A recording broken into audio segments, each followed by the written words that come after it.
কোন পাঁচ শ্রেণীর মানুষ আপনি জানেননি রে যুবক ভাই, আমার বগুড়ার বাবাজিরা রে, আপনি জানেননি কোন পাঁচ শ্রেণীর মানুষ?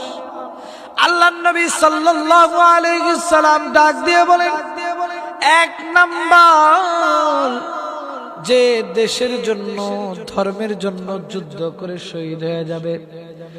যেই ব্যক্তি দুনিয়ার জিন্দেগিতে থাইকা দেশের জন্য ধর্মের জন্য ধর্ম রক্ষান্ত করতে গিয়ে আবার সব ধর্ম নয়, আল্লাহর প্রেরিত ধর্ম ইসলাম রক্ষা করতে গিয়ে যারা দুনিয়া ছেড়ে বিদায় নিয়ে চলে যাবে, আল্লাহ রাব্বুল আলামিন বলে দিয়েছেন তারা শাহাদাতি মর্তবা লাভ করবে। তাদের জন্য কোনো কবরের আযাব নয়, কোনো প্রশ্ন নয়, তাদের জন্য আমি আল্লাহ ঠিক করে রেখেছি সরাসরি জান্নাত।